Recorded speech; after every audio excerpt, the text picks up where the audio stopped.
جو آپ نے لوگوں کو چکر دیے ہوئے نا، بیت اللہ کے گرد چکر لگانے سے وہ معاف نہیں ہوتے، شہادت سے بھی معاف نہیں ہوتے. عقل کی ایسی کی تیسی کر دی ہے حج کے ہر عمل نے. آدمی حیران ہو جاتا ہے جب میں نے کہا ہے دیوانہ وار ایک دیوانہ وار جو آپ نے میرے حکم پہ چلنی ہے. ہاں، جیسے میں نے کہا نا عاشقانہ عبادت ہے اس میں. شروع میں فرائض واجبات کو بھی ہم نے سنا، میقات کے حوالے سے بھی ڈیٹیل سنی، احرام کی پابندیوں کو بھی سمجھا. اس کے بعد ہم نے ایک ٹور بھی لیا حج کا کہ ایک عام آدمی جب سفر کرتا ہے تو کیسے وہ سفر شروع کر کے اور واپس آتا ہے. کراچی سے تسبیحیں خرید کے لوگوں کو مکہ کی تسبیح کے نہ تحفہ دیں، اس کا بھی بہت خیال کریں.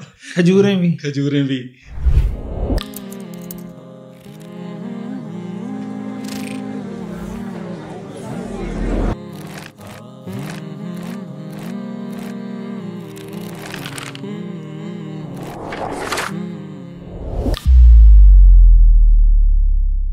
اللہ اکبر اللہ اکبر لا الہ الا اللہ واللہ اکبر اللہ اکبر وللہ الحمد. ناظرین محترم، الحمدللہ ذی الحجہ کا مہینہ ہے اور قربانی کا اہتمام ہوگا. حج کی مبارک عبادتیں، اس کے لیے سفر شروع ہیں. دنیا بھر سے مسلمان بیت اللہ کی طرف رواں دواں ہیں.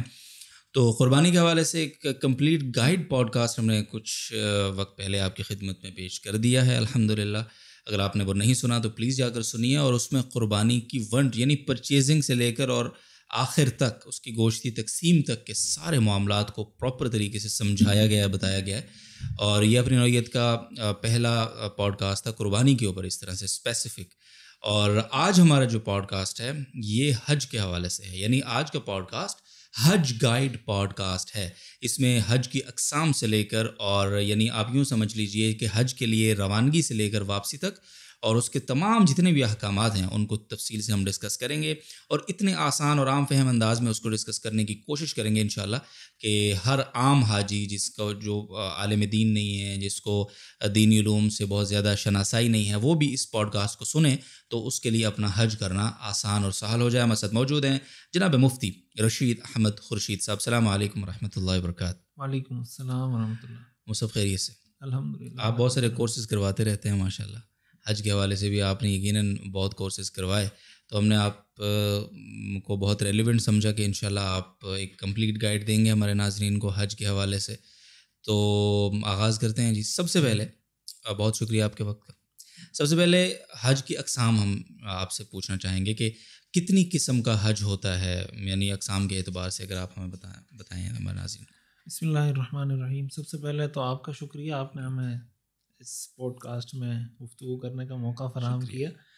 حج کی 3 قسمیں ہیں. ایک کو حج افراد کہا جاتا ہے، ایک کو حج قران کہتے ہیں اور ایک کو حج تمتع کہتے ہیں. حج افراد کا مطلب یہ ہوتا ہے کہ آدمی سفر کرے اور اس سفر میں صرف حج کرے، بس صحیح، عمرہ نہ کرے، صرف حج کرے، اس کو حج افراد کہتے ہیں. اور حج قران اور حج تمتع ان دونوں میں ایک چیز کامن ہے اور ایک چیز میں یہ الگ الگ ہیں. کامن ان میں یہ ہے کہ حج قران میں بھی عمرہ اور حج دونوں ہوتا ہے اور حج تمتع میں بھی عمرہ اور حج دونوں ہوتا ہے. فرق ان میں یہ ہے کہ حج قران میں حج اور عمرہ ایک احرام میں ہوتا ہے. صحیح. یعنی مثال کے طور پر آدمی جاتا ہے، پہلے عمرہ کرتا ہے، عمرے کے اعمال مکمل کرنے کے بعد حلق یا قصر نہیں کرواتا، صحیح، اسی احرام کی پوزیشن میں رہتا ہے یہاں تک کہ حج کے دن شروع ہو جاتے ہیں، حج کر لیتا ہے اور پھر حج کے بعد حلق قصر ایک ہی دفعہ کرتا ہے. وہ عمرہ حج دونوں کا حلق قصر ہوتا ہے. اور تیسری قسم ہے حج تمتع. حج تمتع میں بھی آدمی حج عمرہ دونوں کرتا ہے، لیکن عمرہ الگ احرام میں کرتا ہے، عمرہ مکمل کر کے حلال ہو جاتا ہے، پھر جب حج کے دن آتے ہیں دوبارہ احرام باندھتا ہے اور اپنا حج شروع کرتا ہے اور پھر مکمل کر کے پھر حلق یا قصر کرتا ہے. 2 احرام کی پابندیاں ہیں تمتع میں. ہاں، تمتع میں 2 احرام ہیں اور قران میں ایک ہی احرام ہوتا ہے. اور ظاہر ہے کہ قران میں چونکہ ایک احرام ہوتا ہے اس لیے وہ مشکل ترین حج سمجھا جاتا ہے، اس لحاظ سے کہ احرام کی پابندیوں میں رہنا. مثلا کسی آدمی نے حج شروع ہونے سے 2 دن پہلے عمرہ کر لیا، اب 2 دن تک وہ احرام کی پابندیوں میں جو بھی ممنوعات احرام ہے وہ نہیں کر سکتا، اس لیے مشکل ہے. تو اس لیے احناف کے نزدیک حج قران افضل بھی زیادہ ہے، لیکن عام طور سے وہ مشکل ہوتا ہے بہت زیادہ. اس لیے ہمارے یہاں عام طور سے حج تمتع ہی ہوتا ہے، جو حاجی جاتے ہیں عمرہ کرتے ہیں حلال ہو جاتے ہیں پھر حج کے لیے دوبارہ احرام باندھتے ہیں. تو یہ بنیادی 3 اقسام ہیں، حج افراد، حج قران اور حج تمتع. جزاکم اللہ خیر، بہت شکریہ. اچھا، اب حج یعنی فرائض اور واجبات تو ان تینوں اقسام میں ایک جیسے ہی ہوں گے نا حج کے؟ جی بالکل. ظاہر ہے. تو بس اتنا یہ فرق ہوتا ہے جیسے میں نے بتایا کہ حج قران میں وہ حلق یا قصر نہیں کرتے. صحیح. اور حج تمتع میں جب کریں گے عمرہ تو عمرے کے بعد حلق قصر کریں گے، پھر جب عمرہ جب کریں گے، پھر جب حج کریں گے تو اس کے بعد دوبارہ حلق یا قصر کریں گے. ٹھیک ہے، یعنی وہ احرام کی پابندیاں ریپیٹ ہو جائیں گی، باقی چیزیں تو ایک ہی. اب آ جاتے ہیں حج کے فرائض. سب سے پہلے یعنی فرائض وہ چیزیں جن کے بغیر حج ہوگا ہی نہیں، وہ موٹی موٹی چیزیں کون سی ہیں؟ جی بالکل، یہ بڑی اہم بات ہے کہ کچھ چیزیں حج میں ایسی ہیں کہ اگر وہ چھوٹ جائیں تو حج ہوگا ہی نہیں. نہ ہونے کا مطلب یہ ہے کہ اگلے سال دوبارہ کرنا پڑے گا، یعنی اس کی کوئی تلافی نہیں ہے. کہ آپ کوئی کفارہ دے دیں، کوئی دم دے دیں، کوئی اس کا کفارہ نہیں ہے. تو اس طرح کے جو فرائض ہیں وہ دو ہیں. ایک شروع میں ایک آپ سمجھیں واجب بھی اس کو کہا جاتا ہے، فرض بھی کہا جاتا ہے، احرام. احرام کا مطلب ہے کہ آپ نیت کر کے تلبیہ پڑھ لیں. ہمارے یہاں احرام چادروں کو کہتے ہیں لوگ، عام احرام کی چادریں. شرعی نقطہ نظر سے احرام کا مطلب ہوتا ہے کہ آپ حج کی نیت کریں، اور حج کی نیت کرنے کے بعد ایک دفعہ تلبیہ لبیک اللہم لبیک لبیک لا شریک لک لبیک ان الحمد والنعمت لک والملک لا شریک لک، یہ پڑھ لیں، بس احرام شروع ہو گیا. اس کو احرام کہا جاتا ہے.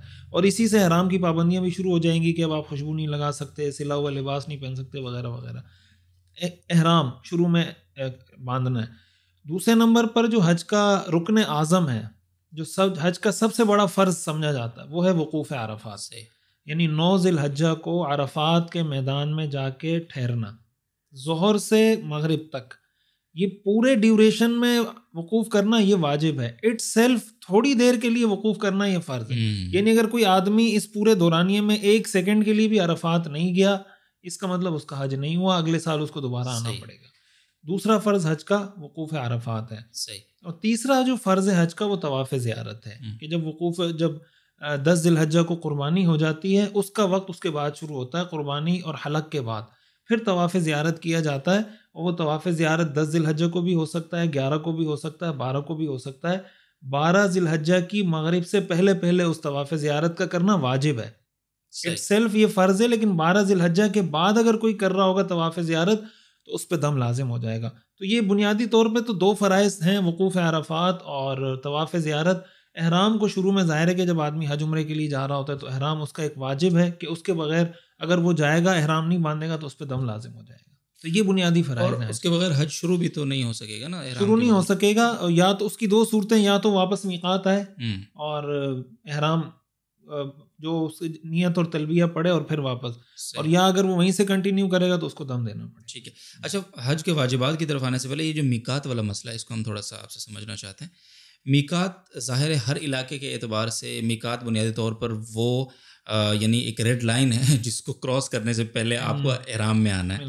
تو میقات ہر علاقے کے اعتبار سے مختلف ہوگا. پاکستان والوں کے لیے الگ ہوگا، ہندوستان والوں کے لیے الگ ہوگا، باہر جو دیگر ممالک ہیں، یورپ، امریکہ.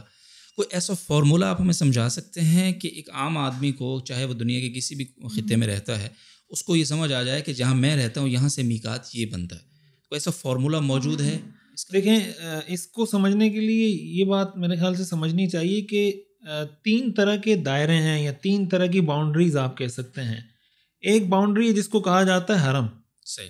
یعنی آپ سمجھیں مثلاً یہ ایک باؤنڈری ہے. پھر اس سے تھوڑی وائڈ باؤنڈری ہے جس کو کہا جاتا ہے حل.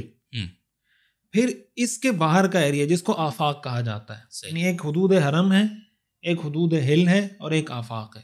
تو ایک بات تو یہ سمجھنی چاہیے کہ جو میقات کی ہم بات کرتے ہیں یہ آفاقی کے لیے ہوتا ہے. آفاقی کا مطلب جو حل کی حدود سے باہر رہتا ہے اور اب وہ عمرے یا حج کے لیے آنا چاہ رہا ہے، تو جب وہ ان میقات سے گزرے گا، میقات سے بنیادی طور پہ گزرنے کا مطلب یہ ہوتا ہے میقات کراس کرنے کا کہ آپ ہل کی حدود میں آ جاتے ہیں. ہل کراس کر رہے ہیں آپ، یعنی آپ ہل کی حدود میں آ جاتے ہیں. تو یہ جو میقات ہوتا ہے یہ آفاقی کے لیے ہوتا ہے. اور یہ شریعت میں ہمیں 5 میقات احادیث کے اندر بتائے گئے ہیں. متفق علیہ حدیث ہے، صحیح بخاری میں بھی موجود ہے، صحیح مسلم کے اندر بھی موجود ہے.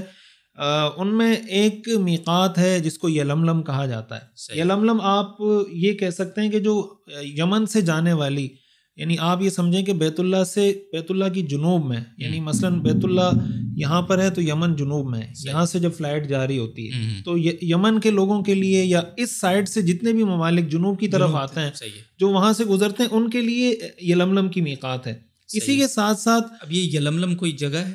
یلملم سمجھیں آپ ایک پوائنٹ کا نام کہہ لیں, یعنی وہاں سے ہل کی حدود شروع ہو جاتی ہے, ہل کی حدود شروع ہو جاتی ہے. باقاعدہ ایک جگہ ہے نا, جی باقاعدہ جگہ ہے, پوائنٹ ہے بالکل. لیکن ظاہر ہے کہ یہاں سے جب کوئی جا رہا ہوتا ہے, وہ تو جہاز میں ہی جا رہے ہوتے ہیں, وہ اناؤنس کر دیتے ہیں کہ بھائی آپ ابھی میقات سے گزرنے والے ہیں, اگر آپ نے اب تک احرام نہیں باندھا تو آپ احرام باندھ لیں. میقات ہے ذوالحلیفہ.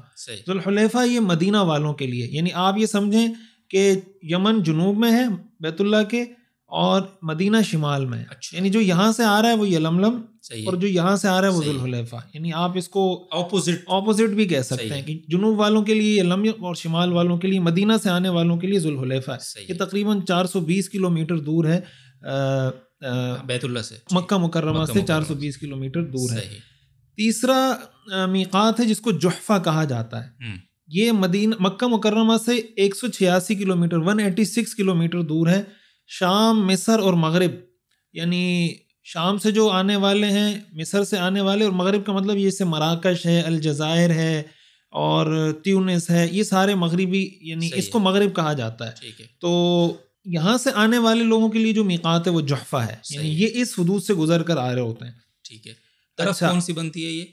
ہاں, مشرق مغرب کی طرف کون سی بنتی ہے؟ مشرق مغرب کے اعتبار سے آپ اس کو یہ کہہ سکتے ہیں کہ یہ جو مصر ہے, مراکش, تیونس, یہ افریقہ میں آتا ہے, یعنی شمالی افریقہ ہے یہ. ٹھیک ہے. مکہ مکرمہ سے تو یہ شمال میں ہی ہے, لیکن آپ یہ سمجھیں کہ یہ شمال مغرب کی طرف ان کی وہ بنتی ہے. اچھا, اس میں ایک بات یہ بھی ذہن میں رہنی چاہیے کہ بعض اوقات یہ ہوتا ہے, یہ تو ہم ایک نالج کے طور پر تو ہم اس کو دیکھ سکتے ہیں, لیکن بعض اوقات یہ ہوتا ہے کہ جہاز کا جو روٹ ہوتا ہے وہ چینج بھی ہو سکتا ہے. مثلاً ہو سکتا ہے جہاز یمن سے جا رہا ہے لیکن وہ کسی ایسی میقات سے گزرے جو یمن والوں کا میقات نہ ہو, کسی اور میقات سے گزر کے جا رہا ہو. تو یہ رسپانسبلٹی اب جہاز پر آ جاتی ہے, انتظامی پر, اور وہ کرتے ہیں, وہ اناؤنس کر دیتے ہیں. ظاہر ہے پورا ایک گروپ جا رہا ہوتا ہے, پوری ایک سیٹنگ ہوتی ہے, تو وہ جگہ جگہ اس کا اعلان کر رہے ہوتے ہیں.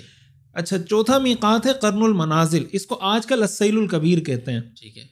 طائف کی طرف جب جاتے ہیں نا, اکثر یہ ہوتا ہے, اکثر جو لوگ حج پہ جاتے ہیں, عمرے پہ جاتے ہیں, ان کو پتہ نہیں ہوتا کہ طائف حدود حرم سے باہر ہے. یعنی وہ میقات بھی آپ کراس کر جاتے ہیں, ہل سے بھی نکل جاتے ہیں.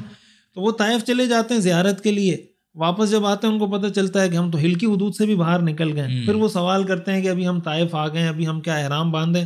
بھئی آپ کو احرام باندھنا پڑے گا. جب آپ, اس کا مطلب آپ آفاقی ہو گئے نا, حدود ہل سے آپ نکل گئے, تو آپ کو احرام باندھنا پڑے گا, اور پھر آپ آ کے عمرہ کریں گے, اس کے بعد آپ جا کے حلال ہوں گے. تو جو لوگ طائف جاتے ہیں زیارت کے لیے, یہ ان کو پہلے سے معلوم ہونا چاہیے کہ طائف حدود ہل سے باہر ہے. اور اگر حالت احرام میں طائف چلے گئے, حالت احرام میں چلے گئے تو پھر تو کوئی مسئلہ نہیں ہے. ہاں, لیکن حالت احرام میں ظاہر ہے کہ لوگ جا نہیں سکتے, وجہ اس کی کہ وہ دور بھی ہے, اور پھر ان کی ساری عبادات, وہ ساری چیزیں اس کے ساتھ مشکل ہوگا ان کے لیے. السیل الکبیر آج کل اس کو کہا جاتا ہے. اور جو پانچواں میقات ہے ذات و عرق کہا جاتا ہے. آج کل کے دور میں اس کو ضریبہ بھی کہتے ہیں, خریبات بھی کہتے ہیں. یہ جو عراق اور ایران کی طرف سے آنے والے لوگ ہیں, یہ جو میقات ہے یہ کبھی کھل جاتا ہے, کبھی بند ہو جاتا ہے, وہ ملکی حالات جس طرح کے چل رہے ہوتے ہیں بعض اوقات. تو یہ 5 طرح کے میقات ہیں. جیسے میں نے بتایا کہ یہ میقات ہیں آفاقی لوگوں کے لیے, ان لوگوں کے لیے جو حدود حل سے باہر رہتے ہیں. جو لوگ حل کی حدود کے اندر رہنے والے جو لوگ ہیں, ان کا جو میقات ہوتا ہے وہی حل, وہ ان کا میقات ہے. یعنی وہ وہیں سے احرام باندھ کے اپنے اس کو اعمال کو ادا کر رہے ہوتے ہیں. تو یہ ہے ان لوگوں کے لیے جو حل کی حدود میں رہتے ہیں. اور جو آفاقی ہیں ان کے لیے پھر یہ 5 میقات ہیں جس کا ہم نے ذکر کیا. صحیح ہے. اور اس کو اگر عام فہم اس میں ہم پاکستانیوں کے لیے اگر ہم سمجھتے ہیں تو ہمارا تو میرے خیال ہے جدہ سے شروع ہوتا ہے غالباً. جدہ سے پہلے ہی ہمارا میقات یلملم بنتا ہے ویسے, یعنی ڈائریکشن کے حساب سے ہمارا یلملم بنتا ہے. اب جہاز کس روٹ سے گزر کے جاتا ہے یہ دیکھنے کی چیز ہے کہ وہ کس میقات سے گزرتا ہے. ٹھیک ہے. اچھا, بعض لوگوں کی فلائٹ جو ہے نا وہ پہلے مدینہ کی, یہاں سے ڈائریکٹ مدینہ جاتے ہیں, تو ان کے لیے تو پھر میقات وہی ذوالحلیفہ ہوگا. بالکل, وہ ذوالحلیفہ سے آئیں گے. بالکل ٹھیک ہے. جزاکم اللہ خیر, بہت شکریہ. میقات کی بات بھی ہو گئی ہے. اچھا, اب اور ناظرین مطلب ظاہر سی بات ہے یہ نالج کے لیے ہم سمجھ تو لیں نا حج کس طرح ہوتا ہے, کیا ہوتا ہے. اللہ تعالیٰ سب کو بار بار اپنے گھر کی حاضری کی توفیق بھی دیں گے انشاءاللہ. اور بنیادی طور پر تو جو لوگ جا رہے ہوتے ہیں حج کے لیے, ان کے کوشش ہم سب یہی کرتے ہیں کہ اچھے سے اچھے گروپس کے ساتھ جائیں, علماء کرام کی سرپرستی میں جائیں. تو وہ جو گروپ ہوتا ہے, وہ گروپ کے جو لیڈر ہوتے ہیں, وہ ساری چیزوں کو پہلے سے مانیٹر کر رہے ہوتے ہیں, دیکھ رہے ہوتے ہیں. تو انشاءاللہ کوئی فکر کی بات تو سچ نہیں ہے, بٹ علم ہونا چاہیے ہم سب کو ایز اے مسلمان کہ کس طرح سے یہ حج کا فریضہ الحمدللہ ادا ہوتا ہے ہر سال. واجبات پہ آتے ہیں سر. فرائض کی پہلے بات ہو گئی, بنیادی طور پر 2 اور وہ احرام والے اس معاملے کو ملا کر 3, یعنی آپ کہہ سکتے ہیں. واجبات کتنے ہیں؟ یعنی فرائض تو وہ ہے نا کہ جن کے بغیر حج ہو ہی نہیں سکتا, قضا لازمی ہے, آپ قضا ہی کریں گے. اب واجبات پہ آ جائیں کہ جو اگر چھوٹ جائیں تو کوئی جرمانہ یا کیا صورت ہوتی ہے؟ واجبات کا بنیادی طور پہ مطلب یہی ہے کہ اگر وہ چھوٹ جائیں تو حج ہو جائے گا. یعنی ہم یہ نہیں کہیں گے کہ آپ اگلے سال آ کے قضا کریں، لیکن چونکہ حج میں کہیں نہ کہیں کمی رہ گئی ہے، کوتاہی رہ گئی ہے، تو اس کی تلافی کے لیے، اس کا آپ سمجھے میک اپ کے لیے شریعت نے دم مقرر کیا ہے. اور وہ جو نماز میں ہم سجدہ صاحب کر لیتے ہیں، بالکل ایگزیکٹلی. اچھا، ایک بات دم کے بارے میں یہ بھی یاد رکھنی چاہیے. اکثر لوگ پوچھتے ہیں کہ دم ہم اپنے ملک میں کوئی بکری ذبح کرا دیں، کچھ کرا دیں، تو دم حدود حرم کے اندر ذبح کرنا ضروری ہوتا ہے. حدود حرم کے اندر ہی آپ کریں گے. اور دم کا مطلب ہوتا ہے کہ ایک چھوٹا جانور یا بڑے جانور میں ایک حصہ وہ آپ کو وہاں دینا پڑے گا. تو واجبات حج میں ایک سعی ہے، صفا مروہ کی سعی. جیسے ایک تو بنیادی واجب وہی ہے جیسے احرام کا میں نے بتایا کہ احرام کے بغیر ظاہر ہے کہ اگر میقات سے کوئی گزر جاتا ہے تو اس کو دم دینا پڑے گا. دوسری صورت یہ کہ وہ واپس جائے میقات، احرام باندھ کے پھر آ جائے تو دم نہیں دینا پڑے گا اس کو.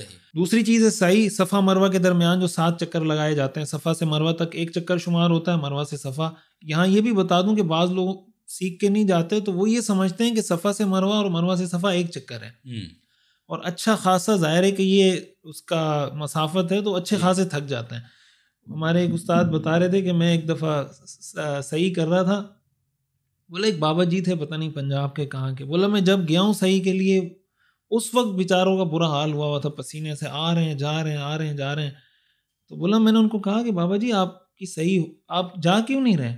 بولا یہ سارے لوگ جائیں گے تو پھر میں پھر جاؤں گا. بولا میں نے کہا یہ تو رات کو بھی یہیں رہیں گے، دن کو یہ تو جانے والے نہیں ہیں، یہ یہاں تو کوئی آ رہا ہے کوئی جا رہا ہے.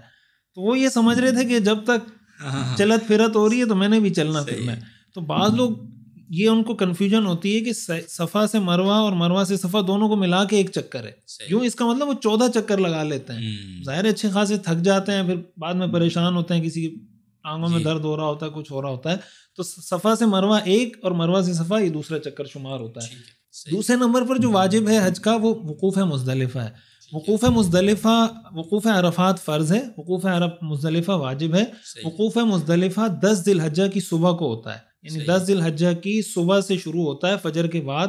فجر کی نماز پڑھیں، فجر سے لے کر طلوع شمس سے پہلے تک، یعنی آپ سمجھیں یہ تھوڑی دیر کا، آدھے گھنٹے کا، پونے گھنٹے کا وقوف ہے، وقوف مزدلفہ. یہ کرنا واجب ہے. واجب ہونے کا یہی مطلب کہ اگر نہیں کر سکا تو اس کو دم دینا پڑے گا. تیسری چیز ہے جمرات کی رمی، جس کو ہمارے ہاں شیطان کو کنکری مارنا کہا جاتا ہے. تو 10 ذی الحجہ کو صرف بڑے شیطان کی رمی کی جاتی ہے، اور 11 اور 12 ذی الحجہ کو تینوں شیطانوں کی یا تینوں جمرات کی رمی کی جاتی ہے. یہ رمی کرنا بھی واجب ہے. اسی کے ساتھ ساتھ چوتھا جو واجب ہے وہ حلق یا قصر ہے.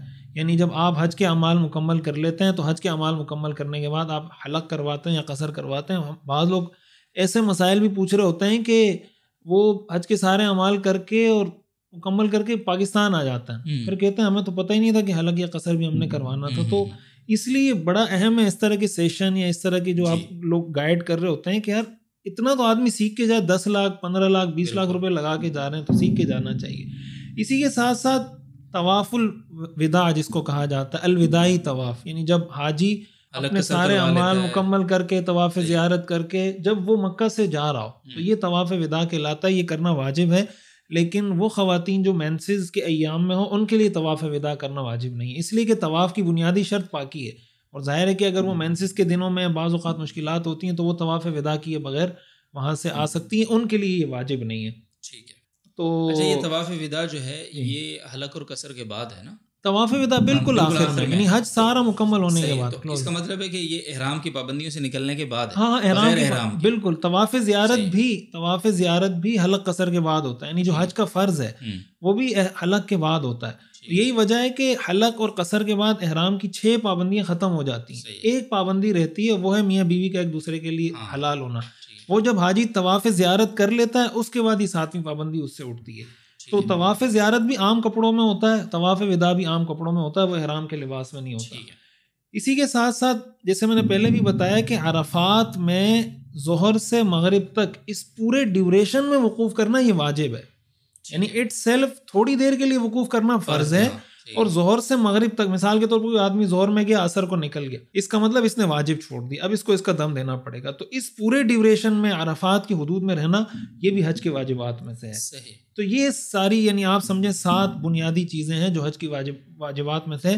باقی بھی کچھ ایسی چیزیں ہیں، ظاہر ہے کہ اس کی تفصیل بہت زیادہ ہوتی ہے کہ کہاں کہاں کون سی غلطی.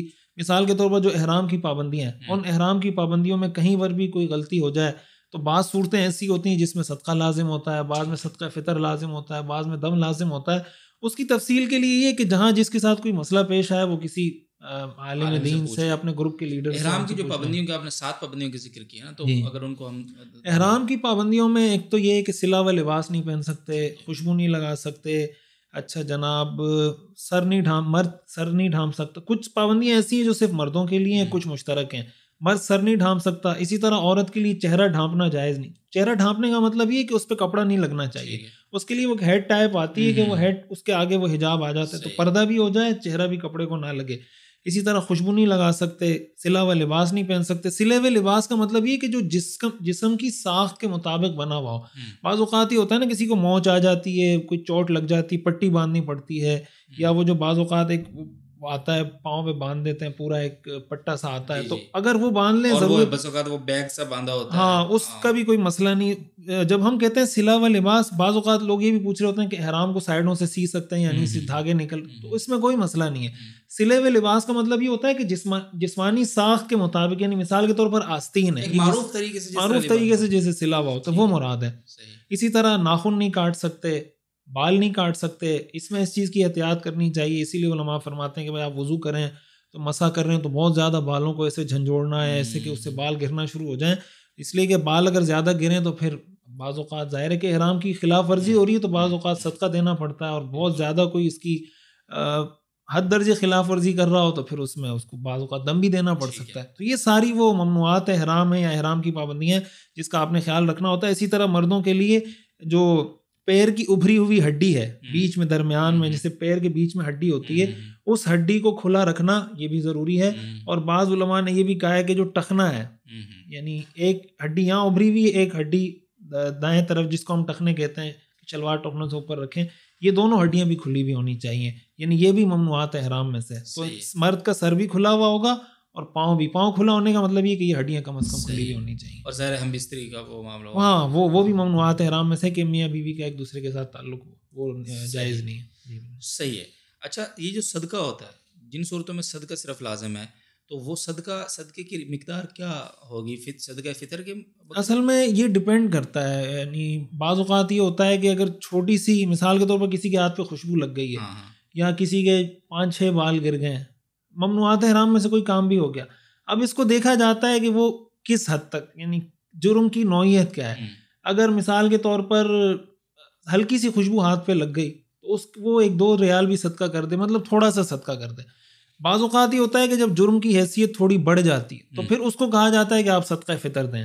اور جب اس سے بھی بڑھ جاتی ہے تو پھر دم. یعنی آپ یہ کہہ سکتے ہیں کہ 3 مرحلے ہیں، ایک میں کچھ بھی دے دیں صدقہ، ایک میں صدقہ فطر، ایک میں دم.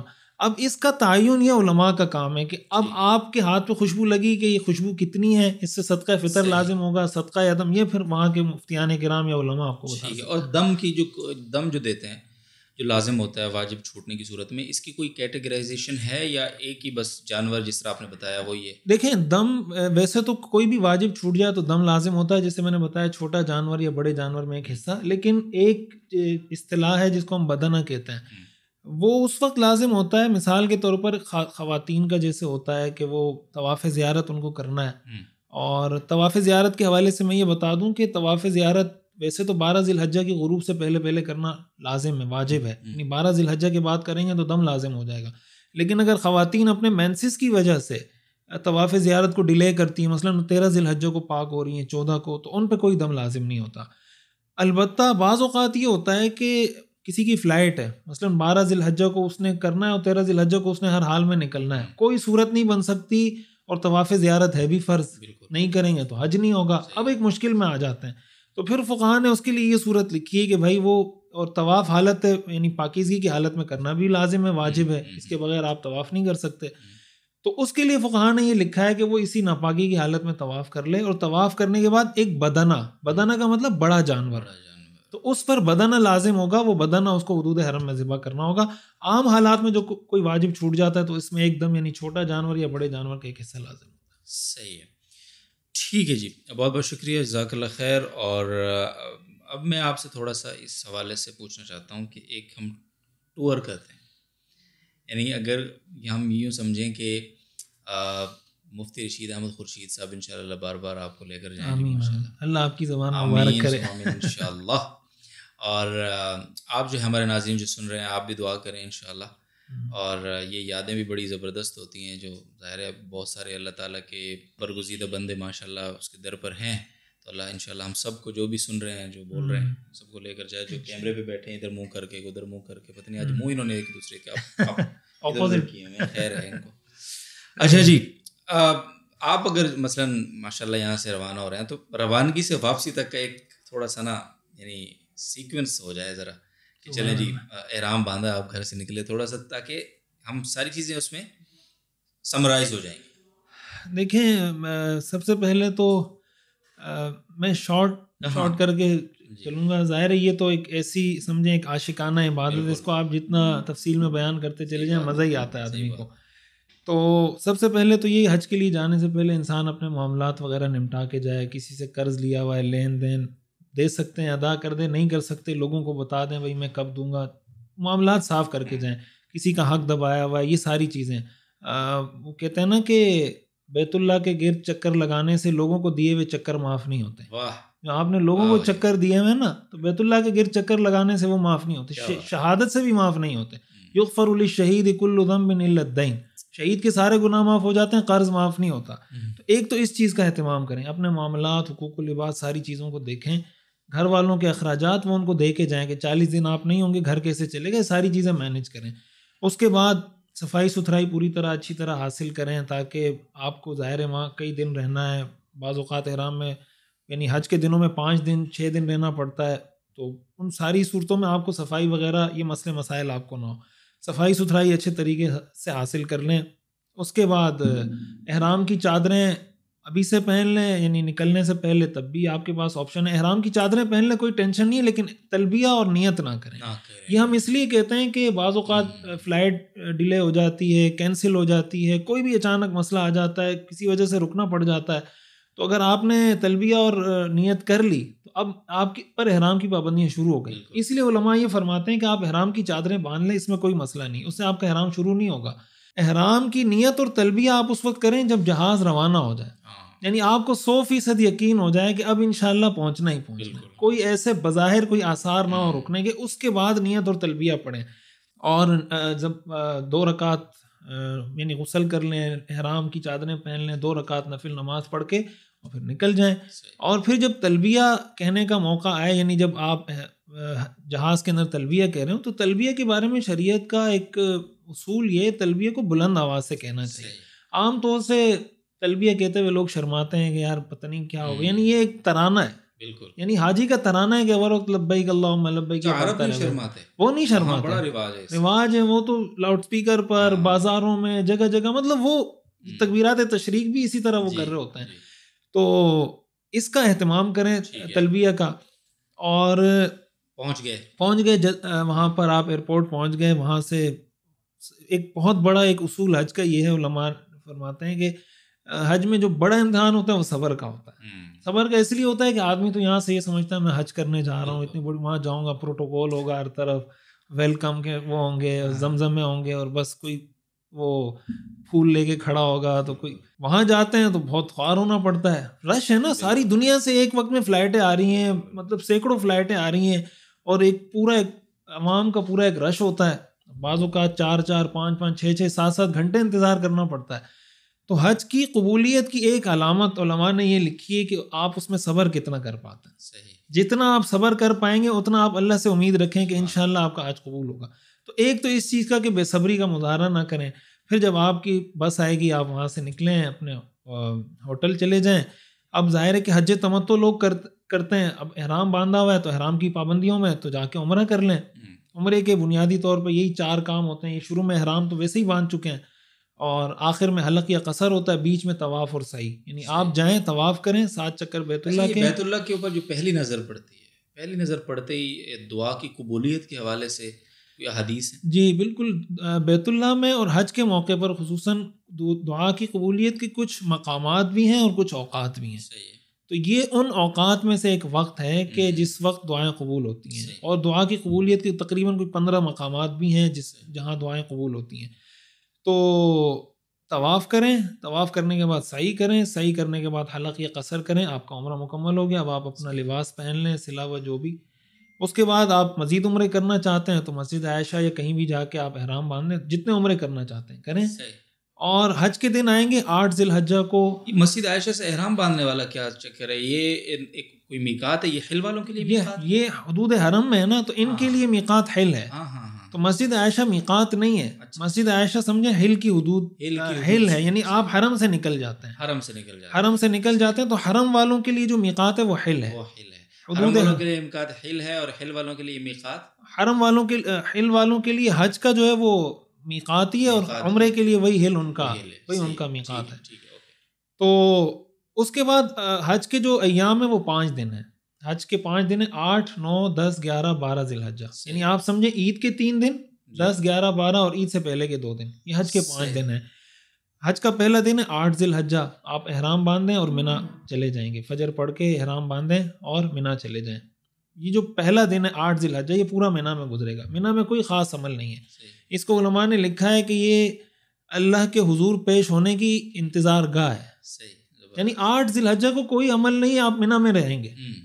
منا میں رہیں، ظہر کی نماز پڑھیں، عصر، مغرب، عشاء، اگلے دن فجر کی نماز، یہ منا میں رہ کے. اب 9 ذی الحجہ شروع ہو گیا. 9 ذی الحجہ کو حج کا رکن اعظم ادا ہوتا ہے، جس کو یوم عرفہ بھی کہتے ہیں. وقوف عرفات جو حج کا رکن اعظم ہے وہ ادا ہوتا ہے. فجر کی نماز پڑھنے کے بعد لوگ روانہ ہو جاتے ہیں.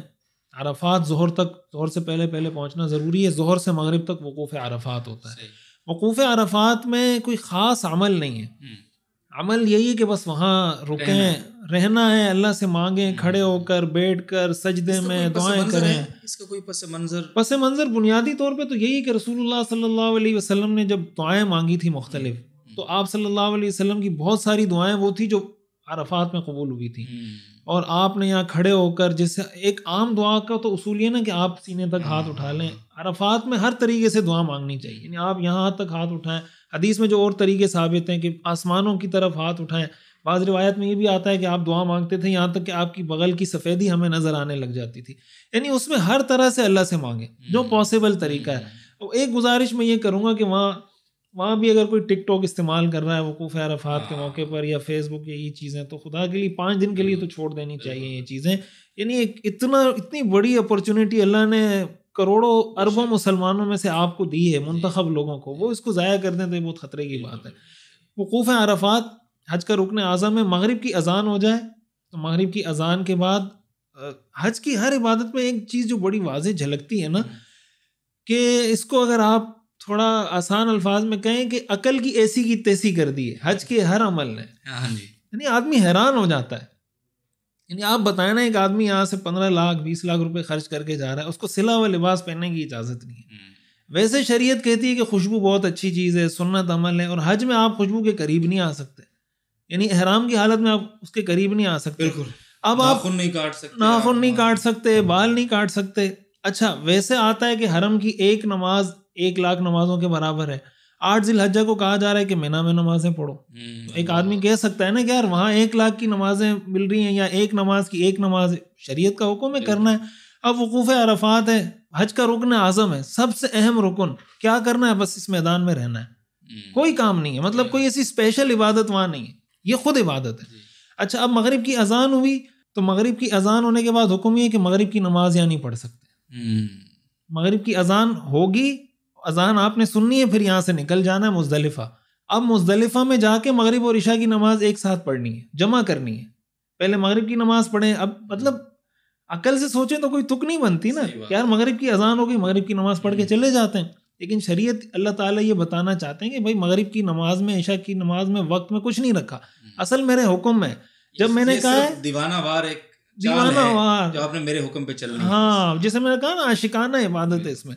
تو مغرب کی اذان ہونے کے بعد یہاں سے نکلیں گے، مزدلفہ نماز نہیں پڑھیں گے. مزدلفہ پہنچ کر عشاء اور مغرب کی دونوں نمازوں کو جمع کیا جائے گا. پہلے مغرب کی نماز، پھر عشاء کی نماز، پھر مغرب کی سنتیں، پھر عشاء کی سنتیں وغیرہ، اس طرح کر کے مکمل کریں گے. مزدلفہ میں ایک کام اور، اب مزدلفہ پہنچ گئے، مزدلفہ پہنچ کے ایک کام تو یہ کرنا ہے، ظاہر رات ہے تو رات کو آرام بھی کریں گے کچھ دیر، اگلے دن پھر اور اعمال ہیں. ایک کام یہاں یہ کرنا ہے کہ کنکریاں جمع کرنی ہیں. کنکریاں اس لیے کہ روایات میں آتا ہے کہ وہ جمرات کے آس پاس جو کنکریاں وہ مردود ہوتی ہیں, یعنی وہاں سے نہیں اٹھانی چاہیے. تو مزدلفہ سے کم از کم 49 کنکریاں آپ اٹھا لیں, 70 اٹھا لیں تو زیادہ اچھا ہے. بعض اوقات کوئی مس ہو جاتی ہے, کسی کو دینی پڑ جاتی ہے. تو کنکریاں جمع کر لیں, کچھ دیر آرام کر لیں, کچھ دیر تہجد پڑھ لیں. فجر ہو گئی, عید کا دن ہے 10 ذی الحجہ. اب پہلا کام یہ کرنا ہے کہ وقوف مزدلفہ کرنا ہے. یعنی حج کا سمجھیں اس دن 4 بنیادی کام ہیں. عید والے دن, عید کا دن آپ یہ کہہ سکتے ہیں کہ حج کا مصروف ترین دن ہوتا ہے. سب سے پہلے تو آپ نے فجر سے لے کر طلوع شمس سے تھوڑی دیر پہلے تک مزدلفہ کا وقوف کرنا ہے. اب سورج طلوع ہونے سے تھوڑی دیر پہلے آپ روانہ ہو جائیں گے منی کی طرف. منی میں اب 3 کام کرنے ہیں اور ترتیب سے کرنے ہیں. ترتیب سے کرنا یہ واجب ہے, اگر یہ واجب چھوٹ گیا تو دم دینا پڑے گا. رمی, قربانی اور حلق, یہ 3 کام اس ترتیب سے کرنے ہیں. رمی, قربانی, حلق. رمی صرف بڑے شیطان کی اس دن ہوگی, یعنی جس کو ہم شیطان ہمارے ہاں کہتے ہیں جمرہ عقبہ یا جمرہ کبریٰ, بڑے شیطان کی رمی ہوگی اور 7 کنکریاں اس کو ماری جائیں گی. اس کے بعد قربانی کرنی ہے. یہ قربانی حدود حرم میں کرنا ضروری ہے. بعض لوگ یہ پوچھ رہے ہوتے ہیں کہ ہم اگر پاکستان میں قربانی کروا دیں تو عید کی قربانی الگ ہے, حج کی قربانی الگ ہے. یہ جو قربانی اس کو دم شکر کہا جاتا ہے. اور یہ بھی وضاحت فرما دیں کہ اگر آپ کے اوپر عید کی قربانی لازم ہے تو وہ الگ سے آپ کو وہ الگ سے کرنی پڑے گی. وہ آپ وہاں کریں یہاں کریں اس سے میٹر نہیں کرتا, اور وہ ایک دوسرے سے مینج بھی نہیں ہوں گی وہ. ہاں بالکل ایسا ہی ہے. تو عید کی قربانی بالکل الگ ہے. اس کا حج کے ساتھ, یہ حج کا عمل ہے مستقل, یعنی دم شکر ہے. تو رمی کر لی, رمی کے بعد قربانی, اور قربانی کے بعد اب حلق یا قصر کرنا ہے. بال منڈوا لیں یا چھوٹے کروا لیں, کم از کم 1 پورے کے برابر. خواتین ظاہر ہے کہ چھوٹے کروائیں گی, اور مرد حلق کروا لیں تو زیادہ بہتر ہے, قصر بھی کروا سکتے ہیں. صحیح ہے. اب قصر کروانے والے جو ہیں مرد حضرات, ان کے لیے کوئی بڑے بالوں کی کوئی لمٹ ہے کہ زلفیں وغیرہ ہوں, یا چھوٹے بالوں میں بھی قصر؟ بس اتنے بال ہوں کہ کم از کم 1 پورے کے برابر بال اس سے کاٹے جا سکتے ہیں. اتنے بال ہوں, اگر اتنے کاٹے جا سکتے ہیں تو ٹھیک ہے. یہ جو شیطان کو کنکریاں مارنے کے حوالے سے اس کا پس منظر ہے کوئی کہ یہاں یعنی ایک علامت ہے وہاں پہ نا, ایک پتھر سا ہے, تو یہاں کوئی شیطان نے خاص کوئی معاملہ ہوا تھا اس کے ساتھ, یہ کیا مجھے اس سے آپ جب مختلف ویڈیوز آ رہی ہوتی ہیں نا, یہ پتھر اٹھا کے مار رہے ہیں لوگ, کوئی جوتے مار رہا ہے. وہ ایک عرب عالم کو میں سن رہا تھا, کہہ رہے انہوں نے عرب عالم کے بقول وغیرہ تھا کہ ایک پاکستانی اسی طرح جوتے اٹھا کے مار رہا تھا. تو بولا میں نے اس کو منع کیا کہ بھائی اس طرح جوتے نہیں مارو. تو وہ کہتے ہیں میں میڈیا پہ آتا ہوں, لوگ مجھے سنتے ہیں, بڑے عالم ہیں عرب کے. تو بولا اس بندے نے کہا میں نے آپ کو پہچان لیا نا. بولا میں سمجھا اس نے بھی کہیں میرا بیان سنا ہوا ہے میڈیا پہ. بولا میں نے کیسے پہچانا؟ بولا مجھے پتہ چل گیا تم بھی اس شیطان کے بھائی ہو, میں مار رہا ہوں اس کو, تکلیف تمہیں ہو رہی. تو وہ اس پہ حیران ہو رہا تھا کہ یار یہ پاکستانی آگے یہ کیا حرکتیں یہاں پہ کرتے ہیں. وہ لوگ کہتے ہیں یار ساری زندگی ہمیں ستایا, ایک ہی دن میں سے بدلا لو. بنیادی طور پر تو حضرت ابراہیم علیہ السلام کی سنت ہے کہ جب آپ حضرت ہاجرہ کو وہاں چھوڑ کے جانے لگے تو شیطان نے آپ کے دل میں یہ وسوسہ ڈالنے کی کوشش کی کہ آپ چلے جائیں گے, یہاں تو پانی بھی نہیں ہے, کوئی چارہ بھی نہیں ہے, کوئی آبادی بھی نہیں ہے, ان کا کیا بنے گا. تو انہوں نے اللہ کو راضی کرنے کے لیے وہاں ایک علامتی طور پر شیطان کو پتھر مارے کہ دفع ہو جا, اللہ کا حکم ہے تو بس میں گھر والوں کو یہاں چھوڑ کے جا رہا ہوں, اللہ کے لیے سب کچھ قربان ہے. پھر تھوڑا آگے گئے, پھر شیطان نے وسوسہ ڈالا, پھر انہوں نے یہ پتھر مارے, پھر آگے گئے. اللہ تعالیٰ کو حضرت ابراہیم علیہ السلام کی یہ ادا اتنی پسند آئی کہ رہتی دنیا تک قیامت تک کے لیے اس کو حج کا ایک رکن بنا دیا, حج کا ایک حصہ بنا دیا. تو بنیادی طور پر وہ مختلف مقامات ہیں, یہ وہ مختلف مقامات ہیں. تو اس میں شیطان کو تکلیف اس وقت ہوگی جب آپ سنت کے مطابق رمی کریں گے. وہ تو پتھر ہے, آپ اس کو فائر بھی مار دیں یار, برسٹ بھی کھول دیں, اس کو تھوڑی کچھ ہونا ہے. شیطان کو عمل اس حضرت ابراہیم کے اس عمل کی پیروی سے ہوتی ہے, اور حضرت ابراہیم نے یہی عمل کیا تھا. باقی آپ چپل وپل ماریں, وہ ایک ویڈیو آئی تھی بندہ ایسے گھوم کے پورا جیسے نہیں بالنگ کرا رہے ہوتے ہیں, ایسے گھوم کے آگے ایسے مارتا ہے, وہ آس پاس والے سارے ڈر جاتے ہیں, پتہ نہیں کیا کر رہا ہے. تو رمی 10 ذی الحجہ کو رمی, قربانی اور حلق, یہ 10 ذی الحجہ کے. اب اس کے بعد حج کا ایک رکن رہ گیا جو ہم نے کہا طواف زیارت. ایک چیز امپورٹنٹ وہ یہ کہ یہ جو حلق ہے ہمارا, اچھا حلق جو ہے اس کی بھی تھوڑی وضاحت فرما دیں کہ یہ اس وقت تک آپ نہیں کروا سکتے جب تک آپ کو یہ کنفرم نہ ہو جائے کہ قربانی ہو گئی ہے. ہاں اب بیکاز کہ بہت سارے لوگ گروپس کے ساتھ جاتے ہیں, خود قربانی نہیں کر رہے ہوتے, گروپ مینیج کر رہا ہوتا ہے, بیکاز ظاہر ہے وہاں ہر بندے کے لیے پاسبل بھی نہیں ہوتا نا کہ اپنے ہاتھ سے ذبح کرے اور خود دیکھے اپنا جانور. تو اس کو بس خبریں آ رہی ہوتی ہیں کہ ٹوکن نمبر فلاں آپ کا تھا تو آپ کی قربانی ہو گئی ہے. بالکل بعض لوگوں کو یہ ہوتا ہے کہ ارلی مل جاتا ہے تو ان کے لیے حلق جلدی ہو جاتا ہے, بعض لوگ شام تک ویٹ کر رہے ہوتے ہیں, تو اس کو بھی تھوڑا سا. ہاں بالکل, یہ جیسے میں نے عرض کیا نا کہ یہ تینوں کام ترتیب سے کرنا واجب ہے. ترتیب کا مطلب یہی ہے کہ اگر آپ نے حلق پہلے کر لیا, قربانی بعد میں ہو رہی ہے, تو دم لازم ہو جائے گا. اس کے لیے علماء نے یہ لکھا ہے کہ یا تو آپ ایسا قابل اعتماد آدمی, اکثر یہ بھی ہوتا ہے کہیں گے بھائی آپ کی قربانی ہو گئی, پتہ چلے ہوئی نہیں ہے. اس کی ایک صورت یہ ہو سکتی ہے کہ آپ اپنے گروپ کے کسی لیڈر کو یا گروپ میں سے کسی ایک یا دو بندوں کو متعین کر دیں کہ وہ وہاں پہ موجود رہیں جہاں قربانی ہو رہی ہے, اور وہ آپ کو کنفرم کریں کہ بھائی ہم یہاں موجود ہیں, ہماری قربانی ہو گئی ہے, ہم آپ کو کہہ رہے ہیں, ہم آپ حلق کیا کر, مطلب کوئی بھی ایسی شیورٹی آپ کو ہو جائے تو پھر آپ کریں. صرف یہ کہ آپ کو میسج آ گیا اور آپ اس پہ اندھا دھن اعتماد نہیں کرنا چاہیے. یہ تو گروپ قابل اعتماد ہو اتنا, یا پھر آپ کا اپنا بندہ ہو وہاں پہ. بالکل, یعنی آپ کو اعتماد ہو جائے 100%, تو بس ٹھیک ہے. اب ظاہر ہے کہ 100% اس طرح جا کے ہر آدمی کے لیے دیکھنا تو ممکن نہیں ہے. ہاں بالکل. تو یہ جب عید کا جو دن ہے یا 10 ذی الحجہ, یہ سارے کام کرنے کے بعد اب حج کا ایک کام رہ جاتا ہے, طواف زیارت. طواف زیارت جسے میں نے بتایا حج کا فرض ہے, یہ رکن ہے حج کا. اب یہ طواف زیارت حلق اور قصر کے بعد کرنا ہوگا. عام کپڑوں میں, عام لباس میں ہوگا, اس لیے کہ حلق یا قصر ہو چکا ہے. 10 ذی الحجہ کو بھی ہو سکتا ہے حلق کے بعد, 11 کو بھی ہو سکتا ہے, 12 کو بھی ہو سکتا ہے. جب حاجی کے لیے سوٹیبل ہو وہ نکلے اور طواف زیارت کر کے واپس آ جائے. تو یہ تو اس کا طواف زیارت ہو جائے گا. اب 11 اور 12 ذی الحجہ کو ایک ہی عمل ہے, وہ ہے رمی جمرات. ٹھیک ہے, کہ رمی تینوں جمرات کی رمی کرنی ہے, پہلے چھوٹے کی, پھر درمیانے کی, اور پھر بڑے جمرے کی رمی کرنی ہے. 11 ذی الحجہ کو بھی اور 12 ذی الحجہ کو بھی. 12 ذی الحجہ کو رمی کرنے کے بعد حاجی عموماً وہاں سے آ جاتے ہیں, لیکن اگر کوئی ٹھہر جاتا ہے تو پھر 13 ذی الحجہ کی رمی بھی اس پر واجب ہو جاتی ہے. لیکن عموماً ظاہر ہے کہ وہ سیٹنگ ایسی ہوتی ہے کہ لوگ ٹھہرتے نہیں ہیں, وہ گروپ والے نکال دیتے ہیں کہ بھائی چلیں. تو 11-12 ذی الحجہ کی رمی کر کے اور پھر واپس اپنی اپنی جگہوں پر آ جاتے ہیں. اور آخر میں جیسے ہم نے ذکر کیا تھا طواف وداع رہ جاتا ہے, تو طواف وداع کریں جو واجب ہے. وداع اور زیارت دو الگ الگ, یہ الگ الگ. طواف زیارت فرض ہے, طواف وداع واجب ہے. اور طواف وداع اس وقت کیا جاتا ہے جب آپ سارے اپنے کاموں سے, اچھا طواف زیارت کے بعد صحیح بھی کرنی ہوگی. جیسے صحیح میں نے بتایا کہ واجب ہے. عام طور سے لوگ طواف قدوم جب کرتے ہیں طواف قدوم کے بعد صحیح کر لیتے ہیں, لیکن اگر نہیں کی تو طواف زیارت کے بعد صحیح کرنا بھی واجب ہے. صحیح طواف زیارت کریں, صحیح کریں, پھر آ جائیں 11-12 ذی الحجہ کی رمی کریں, اور وہاں سے اور اینڈ میں جب مکہ سے جا رہے ہوں تو طواف وداع کر کے پھر جیسے الوداعی طواف ہوتا ہے تو وہ کر کے وہاں سے نکل جائیں. اور اللہ تعالیٰ سے دعا کریں, وقت کو قیمتی بنائیں. بیت اللہ کے اندر یعنی حرم مکی کے اندر تکبیر اولیٰ کی پابندی کرنے کی کوشش کرنی چاہیے. مسجد نبوی کے اندر حدیث میں آتا ہے کہ جس نے 40 نمازیں تکبیر اولیٰ کے ساتھ مسجد نبوی میں ادا کی, اللہ اس کو نفاق سے برات عطا فرما دیتے ہیں. بہت زیادہ اس کے فضائل ہیں. قرآن کی تلاوت اور مکہ میں رہتے ہوئے علماء نے لکھا افضل ترین عمل طواف ہے. اور یہاں ایک بات یہ بھی ذکر کر دوں, وہاں پابندی ہے کہ آپ احرام کے بغیر طواف نہیں کر سکتے. یعنی مقصد یہ کہ صرف عمرہ کرنے والے نیچے آئیں گے مطاف میں, یا حج کرنے والے آئیں گے. اگر کوئی عام نفلی طواف کر رہا ہے اس کو مطاف میں آنے کی اجازت نہیں. ہمارے پاکستانی ماشاءاللہ ہر جگہ وہ احرام پہن کے پہنچ جاتے ہیں, پھر مسئلہ پوچھ رہے ہوتے ہیں کہ مفتی صاحب یہ کیا ہے. وہاں پہنچ کے بھی آپ 2 نمبری کر رہے ہیں یار.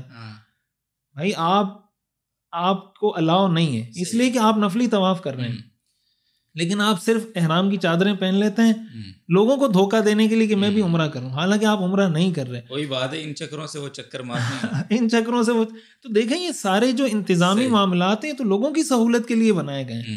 ظاہر ہے ان کی پیش نظر بہت سارے ایسے تجربات ہوں گے, ایسے مشاہدات ہوں گے جس کی وجہ سے عام عمرہ کرنے والوں کو موقع نہیں ملتا ہوگا. ہو چکی ہیں بہت کچھ ہوا ہے. تو اب اپنی تھوڑی سی مطلب اچھا جذبہ ہے, لیکن ظاہر ہے کہ آپ نے جذبات پہ تو عمل نہیں کرنا, ہم نے تو شریعت پہ عمل کرنا ہے. جب آپ کو ایک انتظامی پابندی کا پابند کیا گیا ہے تو آپ اگر عمرہ کر رہے ہیں جائیں, شوق سے مطاف میں جائیں, لیکن اگر آپ نفلی طواف کر رہے ہیں تو مطاف میں نہ جائیں. یہ دھوکہ دہی والا کام نہ کریں. اچھا, حجر اسود کا جو بوسہ ہے, اس حوالے سے بھی تھوڑی سی وضاحت کریں. یہ اس کی حیثیت کیا ہے, سب سے پہلے تو یہ بتا دیں. اور اس کے حوالے سے جا کر اس کو چومنا ضروری ہے یا دور سے جیسے استلام؟ دیکھیں حجر اسود کا بوسہ یہ تو سنت عمل ہے رسول اللہ صلی اللہ علیہ وسلم. نہیں, فرض واجب نہیں ہے, یعنی حج میں لازم نہیں ہے, لیکن ظاہر ہے ہر مسلمان جاتا ہے, اس کی دلی خواہش ہوتی ہے کہ یار میں جاؤں. رسول اللہ صلی اللہ علیہ وسلم نے بھی حجر اسود کا بوسہ لیا. حضرت عمر رضی اللہ تعالیٰ عنہ کے بارے میں روایات میں آتا ہے کہ وہ جب حجر اسود کا بوسہ لیتے تھے تو فرماتے تھے کہ تو پتھر ہے, نہ نفع پہنچاتا ہے نہ نقصان پہنچاتا ہے.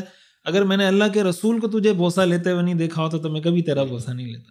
تو سنت عمل ہے، لیکن ایک مسئلہ یہ کہ احرام کی حالت میں آپ حجر اسود کا بوسہ نہیں لے سکتے، اس لیے کہ اس پہ خوشبو لگی ہوتی ہے اور بہت اعلیٰ نفیس قسم کی خوشبو. آپ حجر اسود کا بوسہ لیں گے، ہو سکتا ہے آپ پہ دم لازم ہو جائے. احرام کی حالت کے بغیر حجر اسود کا بوسہ مطلب کسی کو موقع ملے تو بہت اچھی بات ہے، لینا چاہیے، لیکن اس میں بھی 2-3 چیزوں کا بڑا خیال رکھنا چاہیے. ظاہر دھکم پیل بہت ہوتی ہے، یعنی اس طرح کے واقعات بھی ہوتے ہیں کہ بھائی وہاں تک پہنچا تو احرام کی چادریں ہی غائب ہو گئی ہیں، پتہ ہی نہیں چلتا بندے کو گیا کیسے تھا، واپس کیسے آیا. جاتا پاؤں اپنے پاؤں پہ چل کر واپس کندھوں پر آتا ہے. پھر خواتین ہوتی ہیں اس میں، تو اگر وہاں پر اس طرح کا کوئی ماحول بن رہا ہو کہ خواتین مردوں کو دھکا دے رہی ہیں، مرد خواتین کو دھکا دے رہے ہیں، یا پھر آپ ایذاء مسلم کا سبب، مطلب حتی الامکان یہ کوشش کریں کہ ان گناہوں سے بچ کر، یعنی یہ جو خواتین اور مردوں کا آپس کا اختلاط ہے، ظاہر ہے یہ حرم مکی میں تو کیسے ویسے منع ہے، تو حرم مکی میں تو اور زیادہ اس کی وہ بڑھ جاتی ہے کہ ایک دوسرے کو اس طرح ٹچ کرتے ہوئے جا رہے ہوں، اور پھر ایک دوسرے کو دھکا دینا، دھکا اس میں بعض اوقات مطلب لوگوں کی جانیں بھی چلی جاتی ہیں، بہت خطرناک ہو جاتا ہے. تو ایذاء مسلم ان چیزوں سے بچ کر، اچھا جذبہ ہے، اچھا شوق ہے، کوئی کر سکے.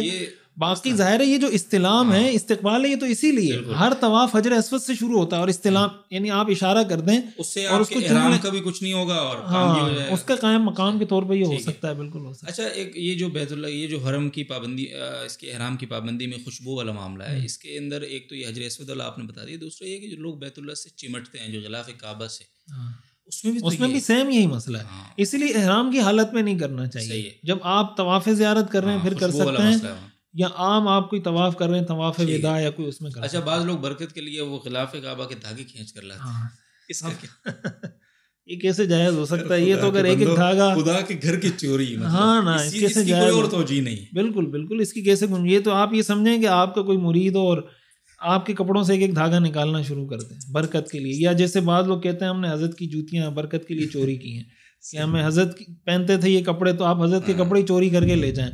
یہ کون سا طریقہ ہے؟ یہ تو ظاہر ٹھیک نہیں ہو سکتا. ٹھیک ہے اچھا جذبہ ہے، لیکن کام بھی صحیح ہونا چاہیے نا، صرف اچھا جذبہ ہونا تو کافی نہیں ہے. جذبہ اس حد تک اچھا ہے کہ آپ کو عشق ہے، محبت ہے، لیکن یہ والا جذبہ یہ تو بالکل بہت ہی گندا ہے اور چوری والا ہے. عربوں کو پتہ چلا تو ہاتھ کاٹیں گے سیدھا، اور کٹنا بھی چاہیے. خدا کے گھر کی سیدھی چوری مطلب یار حد ہے. چلے جی سر، بہت شکریہ، جزاک اللہ خیر، بڑا لطف آیا، ایسا لگ رہا تھا ادھر ہی ہیں ہم. اچھا مدینہ شریف کی ہم نے تھوڑی سی آخر میں زیادہ ذکر نہیں، اس میں حج کے ارکان میں، واجبات فرائض میں تو کہیں بھی ظاہر ہے وہاں کا وہ نہیں ہے، تو مدینہ شریف کا ایک چکر اگر ہو جائے تھوڑا. ہاں یہ بڑا آپ نے اہم سوال کیا. حدیث شریف میں آتا ہے کہ جس نے بیت اللہ کی زیارت کی اور میرے روزے کی حاضری نہیں دی، اس نے مجھ سے بے وفائی کی. ظاہر ہے کہ اللہ کے رسول صلی اللہ علیہ وسلم کے جو امت پر احسانات ہیں، جو ان کی امت کے لیے کڑھن تڑپ، وہ ظاہر ہے کہ ایسی چیز ہے کہ کوئی اس کا بدلہ دینے کا سوچ بھی نہیں سکتا. بدلہ دینا تو مطلب کون بدلہ دے؟ اللہ ہی بدلہ دے سکتا ہے. جزا اللہ عنا محمدا ما هو اہلہ، ہم تو سوچ بھی نہیں سکتے. لیکن ظاہر ہے ان کے در پہ حاضر ہو جانا، اگر کوئی یہ بھی نہیں کر سکتا تو ظاہر ہے کہ اس سے بڑی بے وفائی اور اس سے بڑا ظلم کیا ہوگا کہ جو ساری زندگی ہمارے لیے روتا رہا، ساری زندگی اس نے ہمارے لیے کڑ کے. قرآن نے کہا لعلک باخع نفسک علی آثارہم، کہ آپ اپنی جان کو خطرے میں ڈال رہے ہیں، آپ ان کے پیچھے بالکل ہلکان ہوئے جا رہے ہیں. وہاں جانا چاہیے اور بڑے ادب اور احترام کے ساتھ جانا چاہیے. مدینہ منورہ کی کسی چیز کو برا نہیں کہنا چاہیے کہ یہاں کی ہوا اچھی نہیں ہے، یہاں کے لوگ اچھے نہیں ہیں. یہ سارے وہی لوگ ہیں جو صحابہ کی اولاد ہیں، اللہ کے رسول کے ساتھ جنہوں نے نصرت کا معاملہ کیا، یا ان کی اولاد ہیں. یہ وہی سرزمین ہے. تو بڑا ادب، بڑا احترام.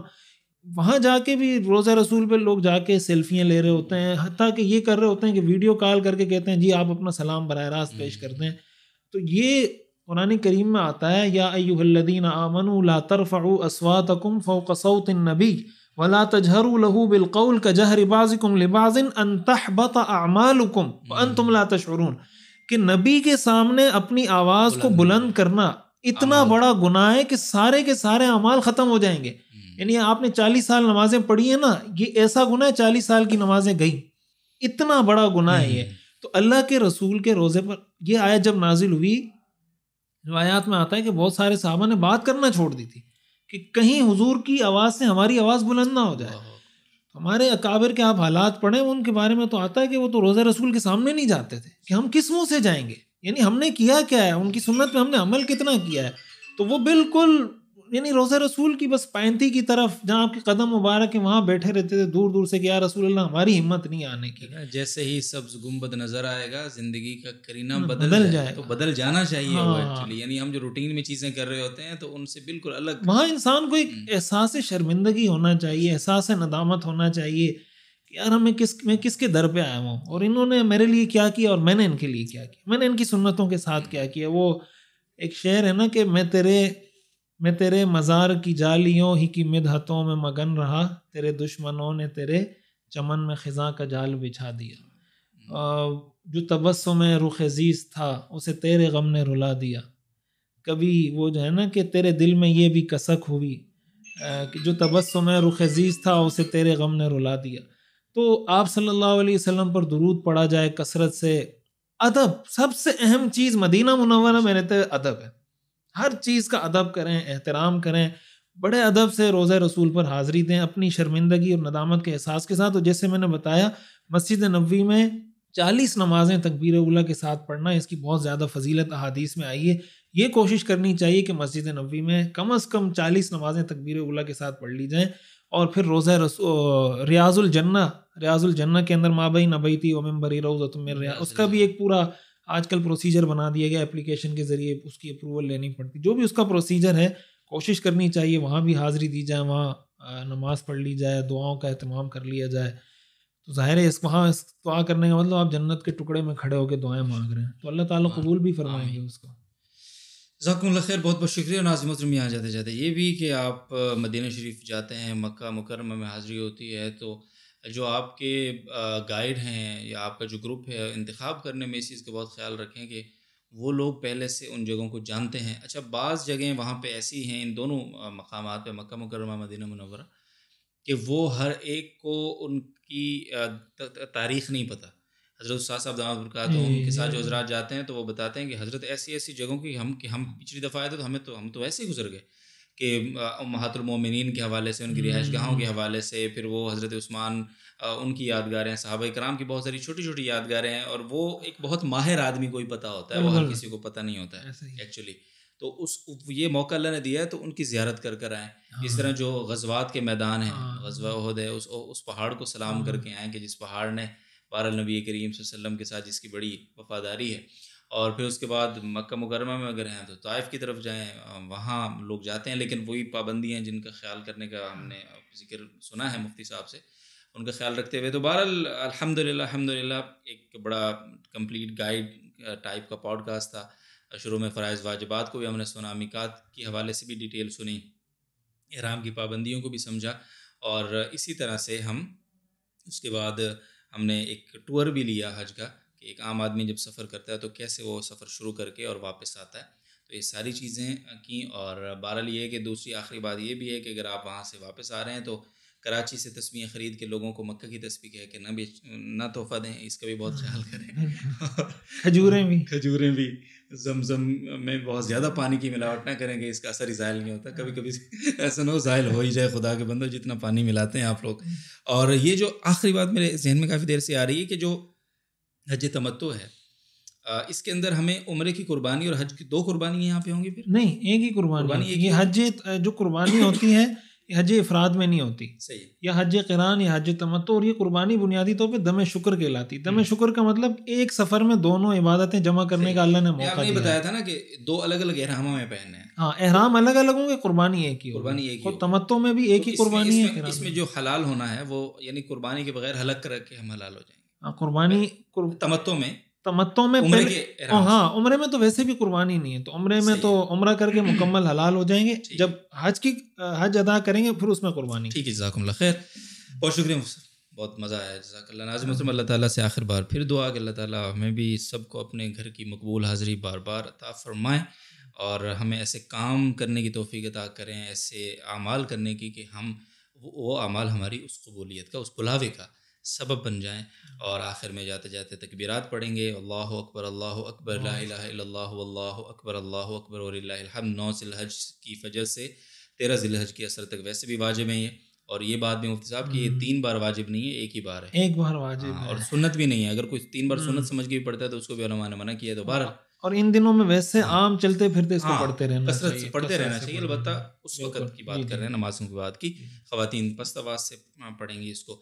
تو بہرحال اللہ تعالیٰ ساروں کی عبادت قبول کرے. اجازت دیجیے, اپنا خیال رکھیے. اللہ حافظ.